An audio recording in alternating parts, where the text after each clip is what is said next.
வணக்கம் நண்பர்களே, எல்லாரும் எப்படி இருக்கீங்க? செம்மையா இருப்பீங்கன்னு நம்புறேன். என்னோட பேர் பரத். ஆமாங்க, புது சேனல் புது பொலிவுடன். இது நம்ம போதி இCademy. தூக்கத்தில் வருவது கனவுகள் அல்ல, நம்மளை தூங்க விடாமல் செய்வதுதான் கனவுன்னு நமக்கு எல்லாத்துக்கும் பிடிச்ச ஏபிஜே அப்துல் கலாம் ஐயா சொல்லியிருக்காரு. ஸோ அதன் வழியில் தான் நம்மளோட சேனலோட மோட்டோ இருக்க போது, ட்ரீம், பிலீவ் அண்ட் அச்சீவ். ஒரு கனவு காணுங்கள், அதை நம்புங்கள், அதை அடையுங்கள். ஸோ என்ன கனவு? நமக்குலாம் இருக்க ஒரே கனவு கவர்மெண்ட் ஜாப், கவர்மெண்ட் சர்வீஸ், அதுக்குள்ள போகணுன்றது தான் நம்மளோட மிகப்பெரிய கனவு. ஸோ அந்த கனவை நனவாக்குறது தான் போதி இCademyயோட பெரிய கடமை. ஸோ இந்த சேனல் யாருக்கானது, எதுக்கானது அப்படின்னு கேட்டிங்கன்னா, காம்படிட்டிவ் எக்ஸாம்ஸ் படிக்கிற எல்லாத்துக்கும் தான் அந்த சேனல் பொருந்தும். காம்படிட்டிவ் எக்ஸாம்ஸ்னா UPSC, TNPSC, banking and SSC and other state government exams நிறைய இருக்கு. போதி இCademy கான்செப்ட் பண்ண போறது டிஎன்பிஎஸ்சி, பேங்கிங் அண்ட் எஸ்எஸ்சி. அதுலயும் குறிப்பா டிஎன்பிஎஸ்சி அண்ட் பேங்கிங் கான்செப்ட் பண்ணப்படும். முதல்ல முடிக்கப்படும், அதன் பிறகு எஸ்எஸ்சி நடத்தப்படும். ஏன் டிஎன்பிஎஸ்சியும் பேங்கிங்க்கும் ஃபர்ஸ்ட் கான்சன்ட்ரேஷன் பார்த்தீங்கன்னா, உங்களுக்கே தெரியும், டிஎன்பிஎஸ்சி கேலண்டர் ரிலீஸ் பண்ணிட்டாங்க. ஏப்ரல்ல குரூப் 1 எக்ஸாம் வரப்போகுது. அதை தொடர்ந்து மேல நோட்டிஃபிகேஷன் வரப்போகுது குரூப் 2க்கு அண்ட் ஆகஸ்ட்ல எக்ஸாம் நடக்க போகுது குரூப் 2க்கு. அண்ட் முக்கியமான விஷயம், குரூப் 2ஓட சிலபஸ் மாத்திட்டாங்க. எத்தனை பேருக்கு தெரியும்னு எனக்கு தெரியல.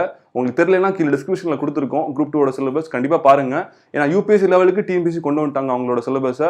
மெயினா அவங்களோட லாங்குவேஜ் பேப்பர் எடுத்துட்டாங்க. ஸோ ஃபுல்லாவே ஜிஎஸ் தான் அதிகமாக இருக்க போகுது. ஸோ கண்டிப்பா அது ரொம்ப ரொம்ப முக்கியம். ஸோ டிஎன்பிஎஸ்சிக்கான வீடியோஸ் எல்லாமே நடத்தப்படும்.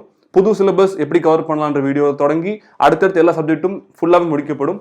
பேங்கிங் எடுத்துக்கிட்டீங்கன்னா, இப்போ ரீசெண்டா SBI clerk and RRB assistant exam நடக்க போது. அதை தொடர்ந்து IBPS ஆர்ஆர்பி பிஓ கிளர்க்னு அதுவும் வந்துடும். ஸோ பேங்கிங்கும் நல்லா போயிட்டு இருக்கு. ஸோ டிஎன்பிஎஸ்சி அண்ட் பேங்கிங் தான் முதல் கட்டமாக நடத்தப்படும். இன்னொரு விஷயம், யார் இது எடுக்க போறா அப்படின்னு கேட்டீங்கன்னா, நல்ல எக்ஸ்பீரியன்ஸ்ட் மென்டர்ஸ் தான் எடுக்க போறாங்க. டிஎன்பிஎஸ்சி எடுத்துக்கிட்டீங்கன்னா, அந்த எக்ஸாம்ஸ் எழுதி டிஎன்பிஎஸ்சி பத்தி நல்ல இன் அண்ட் அவுட் தெரிஞ்ச ஒரு மென்டர் தான் எடுக்க போறாங்க. அண்ட் பேங்கிங்கும் அப்படிதான், நல்ல இன் அண்ட் அவுட் தெரிஞ்ச ஒரு மென்டர்ஸ் தான் வச்சு நாங்கள் எடுக்க போறோம். ஒரு பெரிய டீம் நடத்த போறாங்க இதை. இன்னொரு விஷயம், லாங்குவேஜ். எல்லாருக்குமே ஒரு டவுட் இருக்கும், இந்த சேனல் எந்த லாங்குவேஜ்ல போகுதுன்னு. ஏன்னா நிறைய ஹிந்தி சேனல்ஸ் இருக்கும், இங்கிலீஷ் சேனல்ஸ் இருக்கும். பட் இந்த சேனல் முழுக்க முழுக்க ஒரு தமிழ்ல தான் எடுக்கப்படும். சில வீடியோஸ் இங்கிலீஷ்க்காக ஒரு ரீச்சுக்காக எடுக்கப்படும், அவ்வளவுதான். பட் முழுக்க முழுக்க தமிழ் சேனல், இது நம்ம சேனல். இன்னொரு விஷயம், நல்ல எஜுகேட்டர்ஸ், எக்ஸ்பீரியன்ஸ்டான எஜுகேட்டர்ஸ், சர்வீஸ் மோட்டிவா இருக்கிற எஜுகேட்டர்ஸ் இருந்தீங்கன்னா கண்டிப்பா அங்கே தெரியப்படுத்துங்க. கீழே டிஸ்கிரிப்ஷன்ல கான்டாக்ட் டீடைல்ஸ் இருக்கு, கண்டிப்பா எங்களை அப்ரோச் பண்ணுங்க. அப்புறம் என்னங்க, வழக்கமான விஷயம் தான். சப்ஸ்கிரைப் பண்ணுங்க, லைக் பண்ணுங்க, ஷேர் பண்ணுங்க. அடுத்த வீடியோக்கு உங்களை சந்திக்கிற வரைக்கும் பை பை.